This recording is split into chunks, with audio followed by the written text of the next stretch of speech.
Why feminism is needed. According to the United Nations of Women, also known as UNWOMEN, 840 million girls across the globe have experienced physical and/or sexual violence.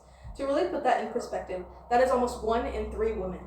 It is a crisis that many ignore, which is why feminism is still needed today. However, when some think of feminism, they think of an angry woman who want to compete with men. But that's not what feminism is. It is a movement where, regardless of gender, people can have the same opportunities. Feminism is not a man-hating movement, but a movement for women's rights, justice, and equity for everyone. According to Amnesty International, feminism is the belief that women are entitled to political, economic, and social equality, ensuring that women can be on an equal footing with men. During the 19th century, the suffrage movement began, which resulted in the U.S. giving women the right to vote. One of the most prominent examples of how feminism has helped women is its effects on the 1950s tri-wife propaganda, where ads such as these were the norm. These degrading images were meant to direct mistreated women to be perfect housewives. When looking back at this propaganda, many would say it is wrong, which proves how much feminism has helped impact society.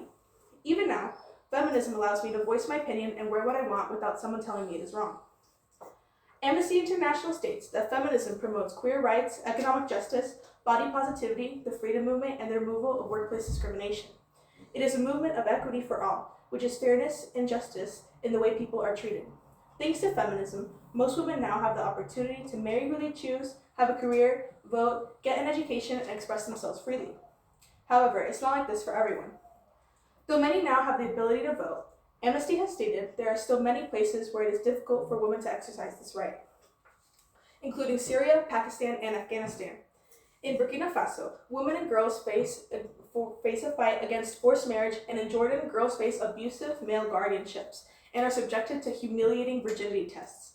In other situations, women face gender-based violence, including sexual assault, forced marriages, and forced pregnancies. UnWomen states that across 5 regions, 82% of women and children face violence, including harassment, sexual assault, comments, and physical or psychological abuse, with less than 40% seeking help from family and only 10% going to the police, whilst the rest stay quiet in fear and endure the abuse until they escape or worse. It is stated by UnWomen that more than 60% of countries still lack rape laws, and when it comes to sex trafficking, 61% of victims were girls as young as 7 years old. In Sierra Leone, girls are subjected to female genital mutilation, or cutting, also known as FGMC. According to the Centers of Disease Control, FGMC are problems involving partial or total removal of the external female genitalia for non-medical reasons. These procedures could mean piercing, cutting, removing, or sewing closed a girl's genitals. Reported by UnWomen, over 200 million girls have undergone FGMC, particularly in Africa and in the Middle East. Many who have experienced this have stated that they were held down by family and were cut with razor blades, with no anesthesia as young as 3 years old. All for tradition, but this is not tradition, this is torture. There are many men now who say, well, feminism is for women. These are women's problems. What do I have to do with it? But feminism is not just for women, it's for everyone. According to Stutanto, in the US alone, 70% of fathers take limited parental leave, returning to work less than 2 weeks after the birth of their child. Even when fathers express their want for more quality time with their families, many do not take on childcare work in fear of social stigmatization or job penalties. Furthermore, Sutanto has stated that men die by suicide at a rate 4 times higher than women, yet are less likely to seek treatment due to gender mental health stigma. Men are subjected to stereotypes that make many feel they must be seen as emotionless, strong breadwinners.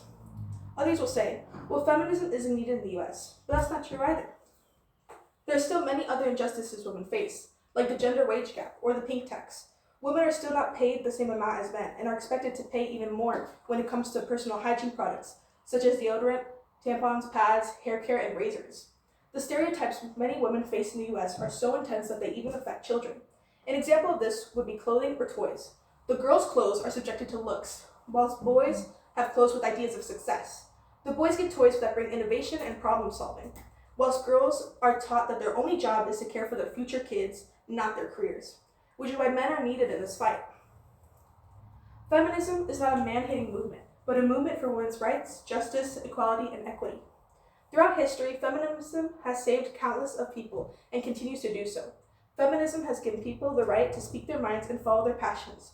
More and more people fight for what's right. However, the fight for justice is still far from over. For those interested, here are my sources, and I want to thank you all for listening.